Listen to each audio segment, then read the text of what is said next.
there is a voice inside you. It speaks with certainty. It narrates your every move. It comments. It judges. It doubts. It questions everything you do. And you've come to believe it is you. But it's not. That voice, the one that whispers when you look in the mirror, the one that calls you not enough, the one that replays mistakes, that anticipates failure, that never quite lets you rest. It was installed, not by malice, not by some external villain, but by repetition, by environment, by culture, by the systems that raised you. The voice was not born with you. It was built around you. You were born silent, aware, alive, not judging, not planning, not doubting. You didn't think you knew. But then came the lessons, the labels, the feedback loops. That's wrong. That's good. That's not okay. That's not enough. And slowly, the voice began to form. At first, it sounded like parents, then teachers, then peers, then society. Until one day, it sounded like you. And that was the moment you stopped questioning it. Because it didn't feel foreign anymore. It felt familiar. It used your language, your fears, your memories. But it was never yours. It is an echo of everything you've been told, but never questioned. It is a mask stitched together from approval and punishment, a chorus of ghosts repeating lines they didn't write either, and yet it lives inside you. It follows you into every decision. It shapes your self-image. It narrates your reality like a false god, pretending to be truth. And the great tragedy? You believe it. You take its word as your own. You confuse its fear for intuition, its noise for wisdom, its anxiety for insight. But somewhere deep beneath that noise, you can feel it. The stillness, the presence, the real you. The one who listens, the one who sees the voice without needing to obey it. The one who remembers that this internal chatter is not the source of truth, but the result of forgetting. The voice in your head was taught to lie, not because it's evil, because it was shaped by a world that forgot how to tell the truth. And now you are waking up to that lie, not to silence the voice, but to stop mistaking it for yourself. You are not the noise. You are the space beneath it. You are not the voice. You are the awareness that hears it and can choose at last to listen or not. Thought was never meant to imprison you. It was meant to serve you, to observe, to assist, to process. But somewhere along the way, it forgot its place, and you forgot you were not it. Thought began as a mirror, a way to reflect experience, to hold memory, to map meaning. But left unchecked, the mirror began to speak, and it didn't stop. It became constant, automatic, a loop of imagined outcomes and rehearsed regrets. What was once a tool became a tyrant, and you, the one holding the tool, became its servant. This is how the cage was built, not with bars, but with language, not with iron, but with belief. The voice in your head, trained by teachers, parents, media, systems, was never trained to be kind. It was trained to control, to predict, to protect. But protection through fear is still fear. So the voice began telling stories, endless stories. What could go wrong? What people think of you? What you failed to do? What you might never become? It repeats these stories until they become your walls. You don't see the world. You see your thoughts about it. You don't meet new moments. You meet your expectations of them. You don't even experience yourself, only the internal commentary telling you who you are. That is the cage, a reality filtered through a voice you didn't choose. And yet, it feels natural because it's always been there, so you trust it, even when it hurts you. But that trust is the trick. Because once the voice earns your trust, it doesn't need to prove itself. It can lie to you about your worth, about your limits, about what is safe, about who you are allowed to be. And it will. Not because it is cruel, but because it was programmed that way. You are not broken, you are conditioned. You were taught to think a certain way, taught to believe that constant thought is intelligence, that anxiety is responsibility, that doubt is humility. But it's not. It's the voice misused, the mind turned against itself. And in that confusion, you begin to shrink. You play small, you hesitate, you seek permission, you obey thoughts that were never yours. Not because you lack power, but because you've mistaken the cage for protection. The voice in your head tells you it's keeping you safe. But safety that costs your aliveness is not safety. It's paralysis. And now, perhaps for the first time, you are starting to see the bars. Not to destroy the mind, but to free it, to remind it who it serves, and to remind yourself that you were never meant to live in a cage built from thoughts that don't belong to you. You were meant to live from the stillness beneath them. Before you ever had words of your own, someone else was already speaking inside you. Not in your voice, but in a language you quickly learned to trust. It began in childhood, a glance, a correction, a raised eyebrow, a withheld embrace. The world was shaping your inner narrator before you even knew you had one. You absorbed tone before meaning, emotion before logic, and in that absorption, your mind began to form its first blueprint. This is what is right. This is what keeps me safe. This is what love sounds like. The architect was not one person, it was many. A patchwork of influences, parents, teachers, preachers, systems, all well-meaning, but all carrying their own noise, their own wounds, their own conditioning. They passed it to you like inheritance, a legacy of limits, a theology of fear, a vocabulary built from should, not yet, be careful, don't be too much. And slowly, your mind became their museum, a gallery of voices you mistook for your own. When you failed, the voice spoke in shame.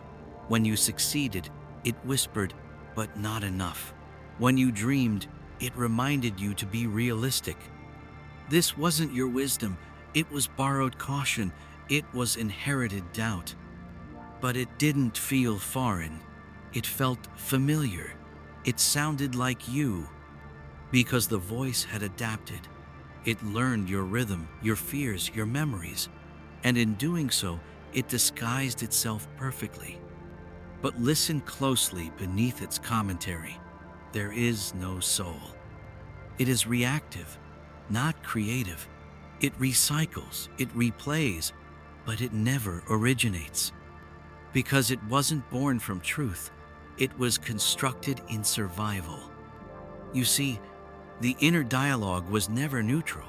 It was sculpted intentionally, or not by those who needed you to conform, to obey, to succeed on their terms. Not because they were cruel, because they were conditioned to. So the architect is not your enemy, but it is outdated. It built walls to keep you safe in a world that no longer exists. It repeats warnings for dangers that are no longer real. It whispers doubt not because you're incapable, but because it still believes you are 5 years old, trying to earn approval. But you are not. You are no longer the child. You are the builder now. And when you realize that, truly realize it, the architecture begins to crack. You no longer fear the voice. You see it. You understand its origin. And that understanding begins to loosen its grip. You do not have to believe it. You do not have to obey it. You can listen with compassion and let it pass like a storm that no longer commands the sky. Because you are not the walls you inherited. You are the one who remembers how to knock them down. The voice in your head has a vocabulary, but it is not your own. It speaks fluently in fear, in guilt, in comparison, in doubt. Its grammar is tight, measured, and sharp. Its sentences are rehearsed, and its tone, more often than not, demands obedience. Because this voice was not designed to liberate, it was designed to regulate, to monitor, to correct, to restrain. And the language it speaks is the language of control. Listen closely to the phrases it repeats. Don't say that. They'll judge you. You're not ready. Someone else has already done it better. If you try, you'll fail. If you fail, you'll fall behind. If you fall behind, you'll be left. These are not facts. These are structures. Internalized systems not spoken by the heart, but echoed from external authorities long since absorbed. This voice keeps you safe, but safety defined by institutions, by standards, by rewards and punishments you didn't set. It is the voice of school halls and report cards, of grades, gold stars, and subtle shame, of right answers and the fear of wrong ones. It is the voice of religious conditioning. What is allowed, what is forbidden, who is worthy, who must be redeemed. It is the voice of media-fed insecurity, who you should look like, speak like, live like. And it all merges somehow into a single whisper within your skull, a whisper that feels like self-awareness but is actually internalized surveillance. It watches you from within.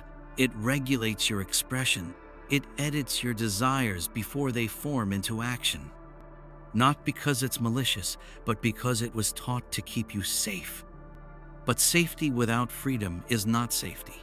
It is containment. You are not meant to speak to yourself in chains. You are not meant to negotiate every breath with an overseer. You were born fluent in truth, in instinct, in presence. But that language was overwritten not by erasing it, but by drowning it out. And now you speak a tongue that mistrusts silence, that fears pause, that fills every moment with commentary just to stay ahead of the unknown. But the unknown was where your soul used to speak.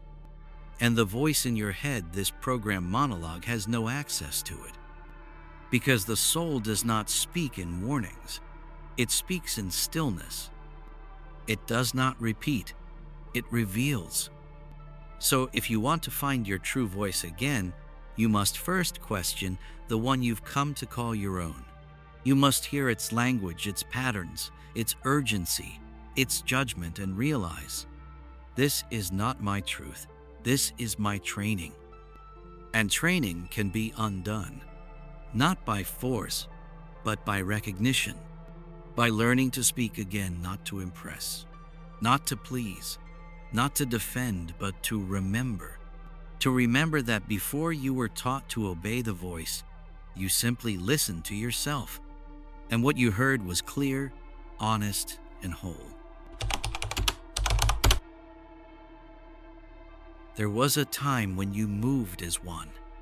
No conflict, no second guessing, no split between thought and feeling, mind and body, soul and self. You simply were, aware, whole, silent inside, yet full. Then came the split. It didn't happen all at once. It was subtle, a slow unraveling, a fracture that felt like growth. It began the moment you were told, "That's not right. That's not how we do things. Be good. Don't be selfish. Stop crying. Act normal." And with every correction, with every withheld affection, a division took shape inside you. You began to monitor yourself. You began to perform. You began to wonder, am I doing this right? That was the moment the observer was born, and with it, the illusion of separation. Suddenly, there were two of you, the one who acts and the one who watches, the one who feels and the one who judges the feeling. And you mistook that division for awareness, for growth, for maturity. But it was disconnection. The observer became the voice became the master, and you, the whole, breathing self, became the background noise.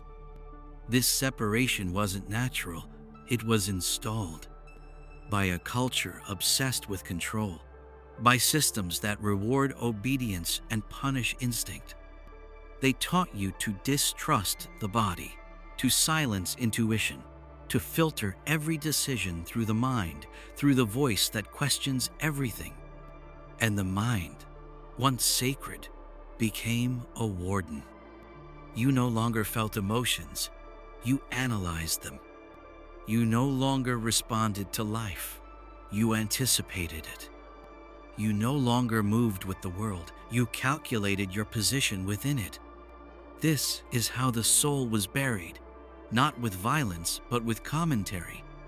The quiet inner knowing, once effortless, was drowned in self-surveillance. And they called that maturity. They called that being rational, responsible, adult. But you feel the fracture, don't you? The ache of thinking too much, the exhaustion of doubting everything, the quiet grief of missing your own life because you were too busy managing it from the inside. This is the result of the installed separation a life lived behind glass, experienced but not inhabited. But there is something beneath that glass, a presence, a witness, not the voice that speaks, but the one who sees the voice. That one is still whole, still undivided, still untouched by the conditioning. You feel it in moments of stillness, in awe, in grief, in love without reason. And in those moments, you remember, you are not the thinker, you are not the voice. You are the field in which both appear and dissolve. And the separation they installed was never real, only convincing. The mind is not the enemy, it is the student. The voice is not the villain, it is the echo. But you are the source they forgot to teach you about. And now, you are beginning to remember. Beneath all the noise, there is a silence.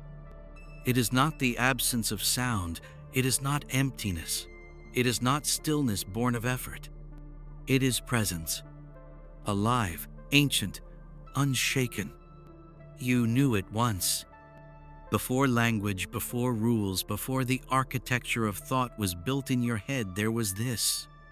The open space inside you, the knowing, the awareness that didn't speak because it didn't need to. It was not separate from anything. It was not seeking anything. It simply was. That silence was your original voice. Not in words, but in being. But you forgot it.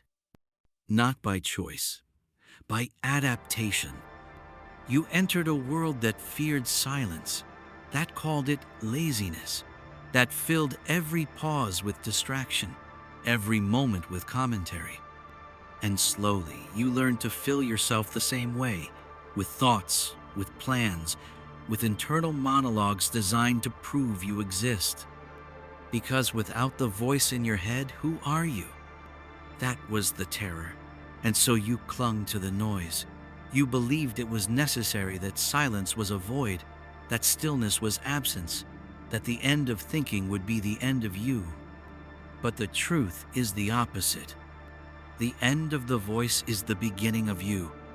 The silence you forgot is the home you've been seeking, not as an escape, but as a return. And if you've ever stood at the edge of something vast, a mountain, an ocean, the night sky, you felt it. That moment when the voice goes quiet and something older takes its place.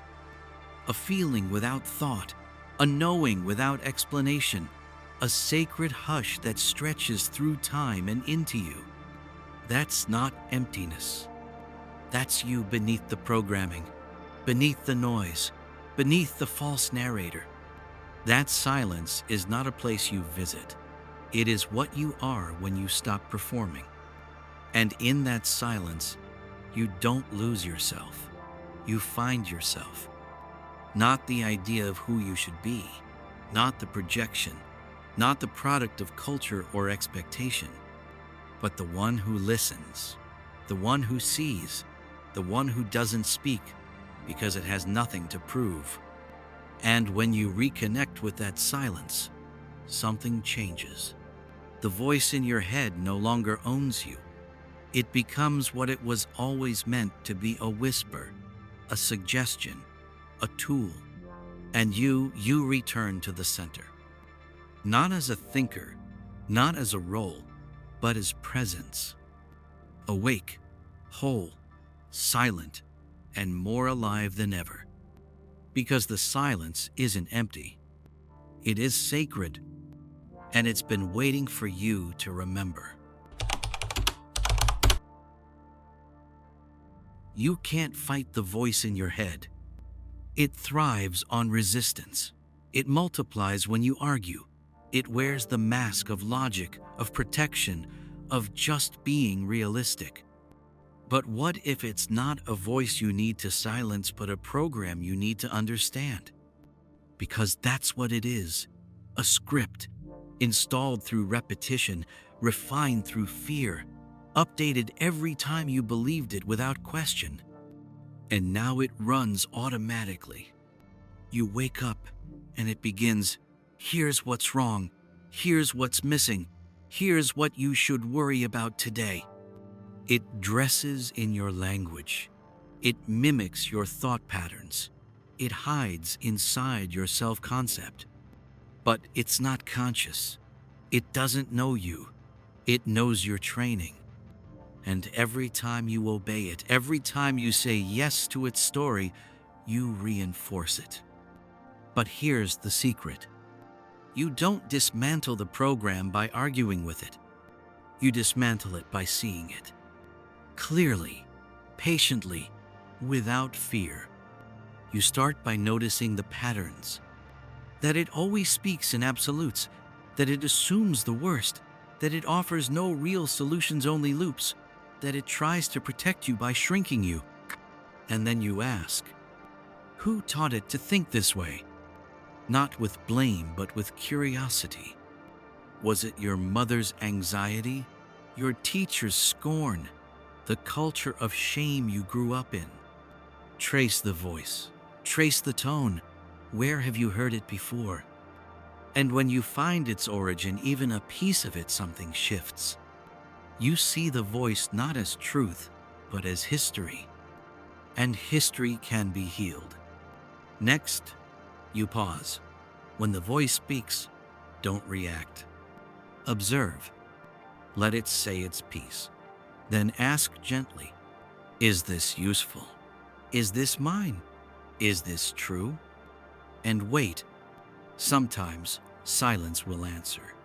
Other times, a new voice may rise softer, calmer, deeper.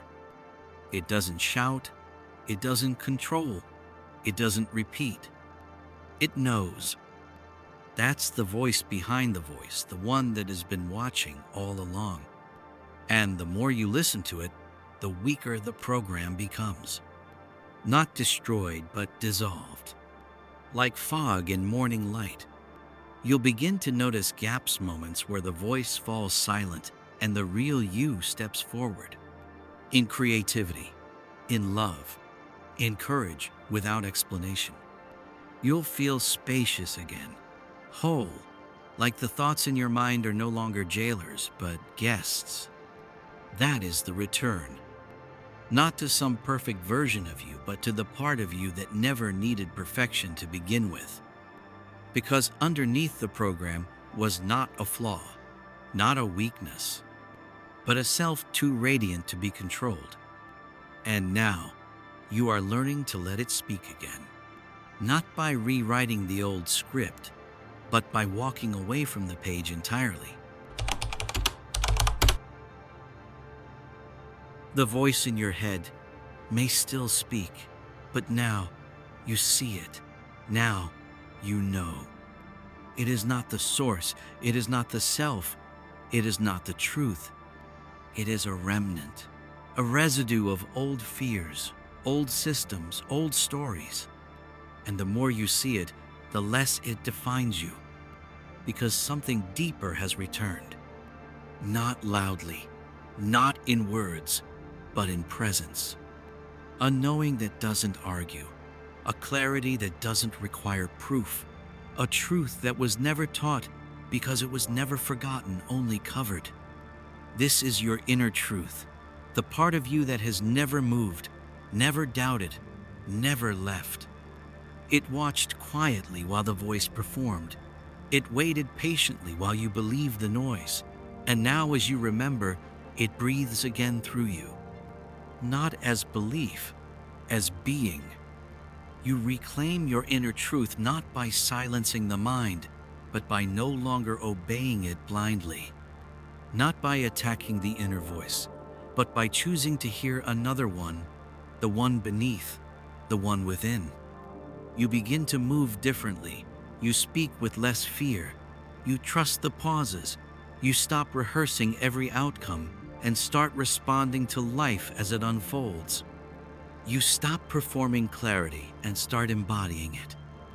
This is what the voice was trying to protect you from: your own power, your own enoughness, your ability to know without approval, to move without permission.